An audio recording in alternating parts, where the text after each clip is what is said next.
আসসালামু আলাইকুম। স্বাগতম আমার ইউটিউব চ্যানেল বহুমুখী কাজ 915। এটা আমার ইউটিউব চ্যানেল। তো আজকে আপনাদের জন্য নিয়ে আসছি আমি আমার আব্বার সাথে করে মাঠে ভুট্টা খেতে সেচ দিতে যাচ্ছি।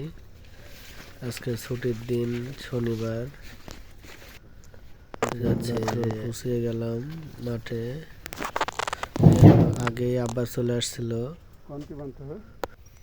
মেশিন খুলে মুছে কাদা লাগিয়ে আব্বা সবই রেডি করে রাখছে। আমি আসলাম এইমাত্র, এসে এখন মেশিনে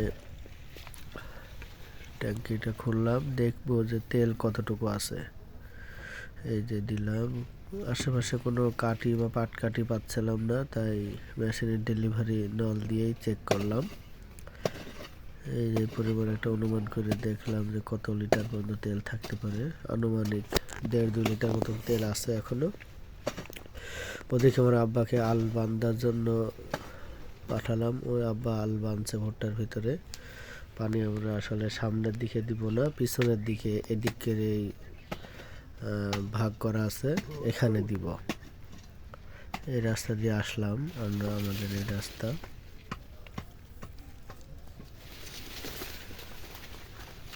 তো এক পর্যায়ে ভুট্টা মাঠে সবাই আলহামদুলিল্লাহ সবার ভুট্টাই ভালো।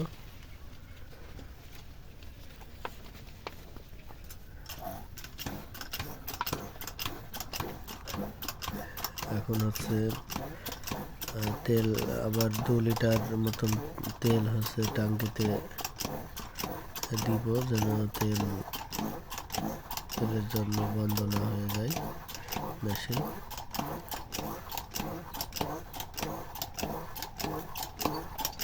ওদিকে আব্বা পানি তোলার জন্য চেষ্টা করছে।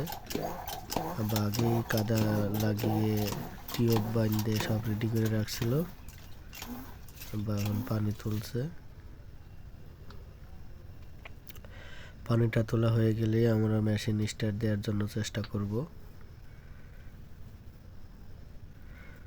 তারপরে আমি একটু মোবাইল আছে কিনা মেশিনে, মোবাইলটা চেক করার জন্য মোবাইলের কাঠি খুলছি।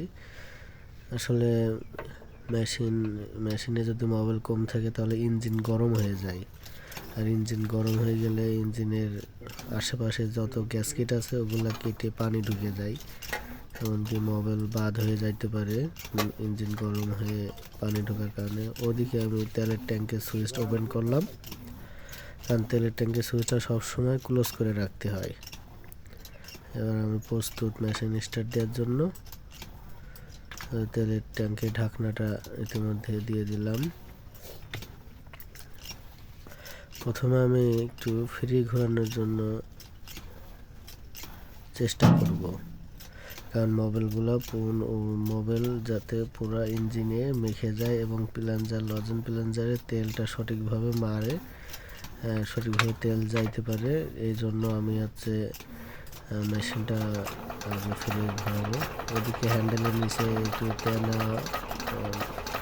বা হচ্ছে কেঞ্চি ছিঁড়া পেরে নিলাম, কারণ যদি হ্যান্ডেলটা বের হয়ে যায় তাহলে আমার হাতে অনেক লাগবে, এমনকি হাতের কবজি থেকে ভেঙেও যেতে পারে। এই জন্য আমি ওটা সতর্ক স্বরূপ দিলাম। এই যে এখন আমি একটু ফ্রি ঘোরানোর চেষ্টা করছি মেশিনটা।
মেশিন স্টার্ট করার পরে একটা অন্যরকম ফিলিংস লাগে, পানি উঠছে, পানি হয়ে যাবে এখনই। তবে আর একটা সমস্যা আছে, যদি মেশিনে পানি উঠতে সমস্যা করে, অনেক কষ্ট হয়, বারবার পানি পড়ে যায়, সেক্ষেত্রে কিন্তু খুব বিরক্তির কারণ। ইঞ্জিনে যদি সমস্ত কিছু ঠিক থাকে, তবে ইঞ্জিন এক হাতে চালানো যায়, তাহলে ইঞ্জিনটা অনেক ভালো থাকে। নিজের মনের মতন করে সাজিয়ে গুছিয়ে এবং সুন্দর করে মেরামত করে ছোটোখাটো ত্রুটিগুলোও যদি আইডেন্টিফাই করা যায়, তাহলে কাজ করে খুব শান্তি পাওয়া যায়। ইতিমধ্যে আব্বা ভিতরে চলে গিয়েছে। এই যে পানি, এটা হচ্ছে আমাদের জমির মিডিল বরাবর। তো আমি যে দেখলাম যে পানি কত দূর পর্যন্ত গেল, তো যে দেখছি যে মিডিল বরাবর পানি এইভাবে চলে আসছে। আলহামদুলিল্লাহ, পানির এই গতি দেখতেও ভালো লাগে। প্রতিটা ভুট্টা গাছ অতিক্রম করে এক সারি বা এক সারি, তারপরের সারি পানি অতিক্রম করে শেষের দিকের আইল, একদম শেষের আইলে পানি দিয়ে ঠেকে যায়। এটা অনেক ভালো লাগার।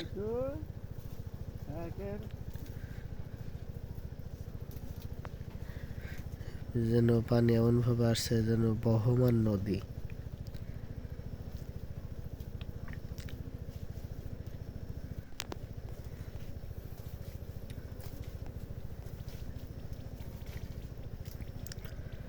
যেখানে উঁচু নিচু আছে সেখানে, যেখানে নিচু আছে সেখানে একটু পানি বেঁধে যাবে, আবার উঁচু জায়গায় উঠতে একটু লেট হবে। তো সমস্ত কিছু মিলে উঁচু নিচু দিয়ে পানি তার ব্যালেন্স ঠিক রেখে সামনের দিকে আগাবে। বন্ধ করো, বন্ধ করে দাও।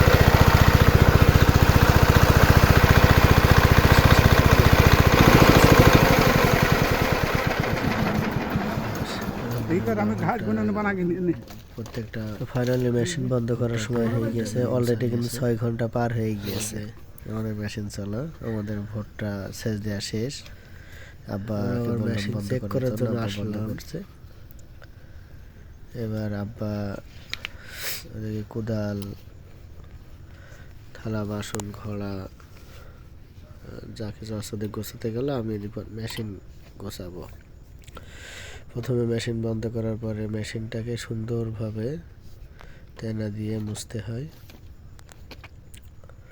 যেন মেশিনটা ভালো থাকে, চকচকে থাকে। আর চকচকে থাকলে মেশিনটা দেখতেও সুন্দর লাগে, ভালো লাগে। এই জন্য মেশিন, আর অবশ্যই আপনারা মেশিন বন্ধ করার পরে এই সুইচ অফ করে দিবেন, যেন চোর ওই মেশিনের ঢম উঁচু করে তেল না নিয়ে যেতে পারে। ওই জন্য অবশ্যই অফ করে দিবেন, এটা খেয়াল রাখবেন আপনারা। তো ফাইনালি 4র্থ নম্বর শেষ হলো আমাদের ভুট্টা। আর সামনে হয়তো 2টা অথবা 3টা, 4টা লাগবে না, 2টা অথবা 3টা ভুট্টাতে ভুট্টা বাসায় চলে আসবে ইনশাল্লাহ। এই হলো আজকের মাঠের 6টা ঘন্টা সময় অতিবাহিত করার মুহূর্তগুলো।